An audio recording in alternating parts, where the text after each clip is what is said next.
What?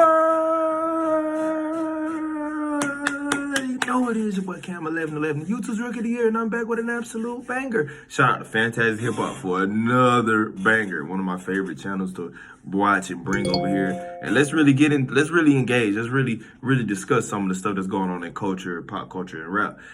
Why Future Metro new album has Drake scared? Let's get it, let's go. No intro needed. Happy Saturday. Make sure you like, share, subscribe if you're new. Hit the like button. Let's get in the comments. Let's talk about it. Duo are still the diabolical minds that are fueling all For the sure. competition in rap music right now, but with this record, from its insane performances from Future and Metro themselves, to the shocking new alliances they have formed to put How the even fuck more is J? pressure Hold on on. Drake. How the fuck is J. Cole on Future and Metro new album?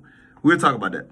Say that We'll talk about that. We're gonna get into it. That's crazy. An even crazier place than it has already been over the past couple of weeks. So when it comes to Future and Metro Boomin's second full-length studio album together, considering how their first album, We Don't Trust You, lit the rap world on fire in a way that any body of work hasn't in years. The expectations were already high for this album, but beyond just the sheer quality people wanted from this record, many have also expected Future and Metro to continue waging war on their first album's main target, Drake. And when it comes to both of these aspects, while Future and Metro picked things right back up from where we left them just a few weeks ago, they went about everything on this record in a way that nobody could have expected. We Still Don't Trust You isn't an album that just naturally progresses on everything that its predecessor did, but it expands on the very And y'all let me know how y'all feeling the new album, We Still Don't Trust You. How y'all feeling it? And I got my opinions on it. I think I'm gonna do a separate video on it. And I also think I want to bring album reviews and song reviews and reviews to the channel, because I love music. I listen to music all day, 24/7, like literally all day. Like soon as we done with this video, I'm gonna edit it. I'm gonna have music on, be vibing. So y'all let me know what y'all think about that. But how y'all feeling about the Future We Don't Trust You, and the Future and Metro We Still Don't Trust You? Let's get it. Let's go. Future and Metro Boomin have been trying to show the world in its entirety. This is immediately seen as the album features 25 tracks that run for almost an hour and a half. But while listening to most projects, this length seems like a sentence that will make you suffer through some of the worst musical experiences possible. Metro and Future crafted these 25 tracks into a double album where the first 19 songs represent the core project and the final 7 stand as a disc of their own. Now, between these two sides of the record, while they are connected through the performances from Future and Metro, they are drastically different stylistically, and this is immediately reflected as soon as you press play on the self-titled intro track. Where on We Don't Trust You, the intro track immediately showed the world that Future and Metro Boomin are taking a stance against a rival of theirs, who we later find out is Drake, as Future's verse progresses and unveils more personal details. We Still Don't Trust You does not need to jump right into beating on Drake, as we already know where he stands with Future and Metro, and overall, while this does leave you sitting on the edge of your seat to see just how Drake is gonna get blasted on this record, because I was excited. Future and Metro to just shine as artists and show that even when they are not directly engaging in beef, they can still make just as captivating music as ever. For sure. Between the lack it's the greatest they ever do it. This is in the intro and the more up-tempo melody, we see that the sonic world of We Still Don't Trust You is gonna be drastically different than what we just saw a few weeks ago and throughout the album's first half. This sentiment only becomes more apparent.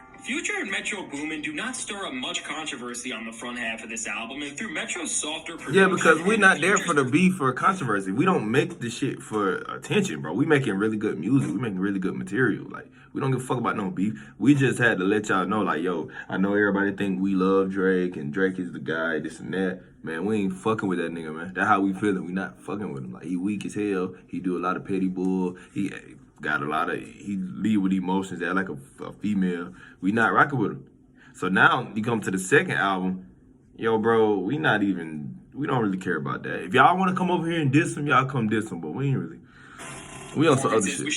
We on some good music. Because the tour gonna be crazy. We see this duo doing something completely different, which definitely helps this album stand on its own. Now, with that said, I don't think this melodic-driven sound and atmosphere works out as well for the duo as the grittier sound on the first album did, as both Future and Metro are not as dynamic musically in this regard. I agree with an that. album that has been built around disses, this lighter tone can feel out of place when we know what everyone is expecting and what Future and Metro are eventually going to do on this project. Now still, even though the aggression and hostility is much more tamed on the first half of this project, it does allow Future and Metro to attack Drake in much more nuanced ways, such as was with the entirety of the song This Sunday, which was actually the reference track Drake used for his song on View's Feel No Weight. Now, while Future and Metro hold their punches on the first half of this, and that's new to me that y'all didn't even know Future worked on Views with Drake. That's new to me too. I've seen a lot of people on the internet just like, yo, we didn't know Future. Yeah, bro, Future's the guy, bro. He worked for all your favorites. Like they get it from him for sure. Still heavily engaged in their chess match against Drake, as this time they use such artists as The Weeknd, who appears on this album not once, not twice, but 3 times. He's all over with his feature on the track All to Myself. He throws some pretty massive shots Drake's way. Now, during The Weeknd's feature here, he says, they could never diss my brother's baby when they got leaks in the operation. True. And he's singing his soul out. Never signed my life away, which is insane for The Weeknd to say, as he's literally rejoicing over the fact that he didn't end up signing to Drake in the early 2010s. He almost did, now, too. As we have seen how every other artist has turned out who has joined Drake's OVO Sound record label, I think it's pretty clear that if The Weeknd joined this label that's known for destroying artists' careers before they can even really start, we would definitely not see him in the place he is in today. Now, right alongside disses like this, one of the best parts of this album is that as the track list progresses, the production gets consistently darker, and so do Future's performances, and this really puts listeners on edge, as it leaves you waiting for the next moment that Future and Metro decide to change everything in this feud and put even more pressure on Drake to respond. And in this regard, this happens in the craziest way possible on the first half of the album's outro track, Red Leather. Incredible song.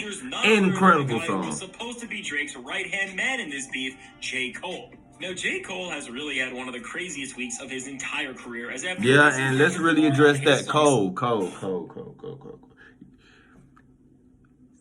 Don't get me wrong, I love the song. I love Red Leather. That's probably my favorite song off the album, me personally. But, bro, you supposed to be fucking with Drake. And how the hell you over here with my guys? Like, how you rocking with us? Sorry, I guess it's really us, never them then.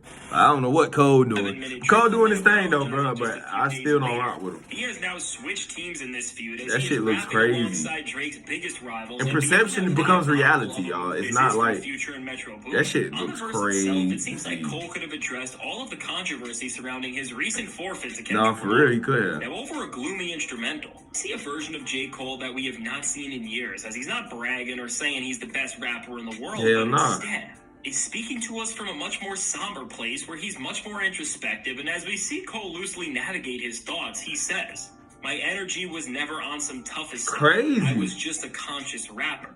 Which could seemingly be attempting to justify Cole's motives. And you just was saying how you the best nigga. Now you not the best no more? I think Cole will need to go into more depth about what caused him to truly apologize to Kendrick in future music releases to earn respect back from a lot of people.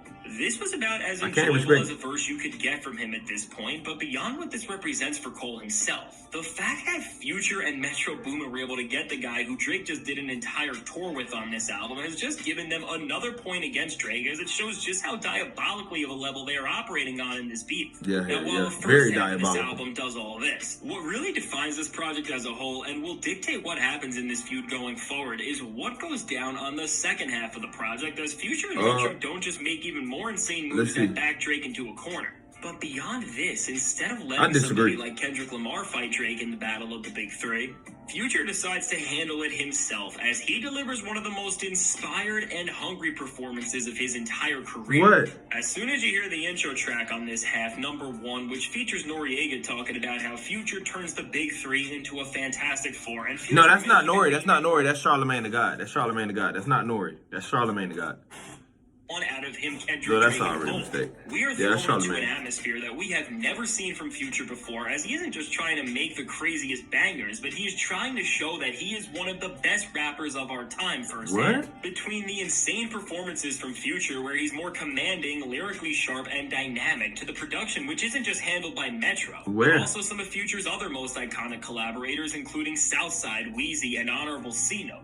We for sure. Shout out to them boys. Like he has a fire lit under him here, as he delivers one of the best runs of tracks in his entire career, and that is really saying a lot. Now, Future's performances in this section show us that he's ready for battle like we have never seen before, and he definitely gets some good jabs in on Drake, but making things even crazier, We see 2 features throughout these 7 songs, with one from Lil Baby, which is definitely solid. But more importantly, we get a verse from none other than A$AP Rocky on this song, Show of Hands. And after Drake has continually thrown subliminals at Rocky and Rihanna, as he's just mad that he lost out on the girl of his dreams. Rocky had the perfect opportunity to scorch Drake here, and he definitely did this, as he threw out some shots. I can't hate on that. He did. He definitely did. Whether Rocky is alluding to the fact that he has been ready to diss Drake since the first album Future and Metro did, to taunting Drake over the fact that he stole the girl of his dreams and that his latest album, For All the Dogs, just came and went. Rocky really annihilates Drake with one of his most sinister performances to date, and between Future giving some of his best rapping, J. Cole switching sides, I disagree with that. Major shots, and A$AP Rocky trying to humiliate Drake and I disagree with him saying Future doing some of his best rapping, because that second disc on the second album is, to me, fucking terrible. Now, I'm gonna have to go back and listen to it, right? But to me, that's some of the worst rapping I've ever heard. Like, some of those songs, bro, I never want to hear that shit again. And it's not, the Future fault. It's just he was so hungry, so greedy. And I really think that's just B-side music, though. I feel like he just wanted to empty all the clips so he can move on. Because that's what, like, a lot of people do. We just drop the shit anyway. It's just to move on to some bigger and better shit. But y'all let me know what y'all think about that. And definitely Rocky, Baby was solid. Weeknd did his thing. That Red Leather with J. Cole, that's a top 10 hit. I ain't gonna lie, that's an absolute banger. That's an absolute banger. But y'all let me know. Y'all get in the comments, let me know. Do y'all think Drake's scared? Do y'all think he gonna respond? Do you think he nervous? You think they got diss songs ready, Drake and Kendrick? We seen Joe Budden go viral about that. Y'all let me know. Y'all get in the comments. Make sure you like, share, subscribe. If you're new, I'm signing out, y'all. Love.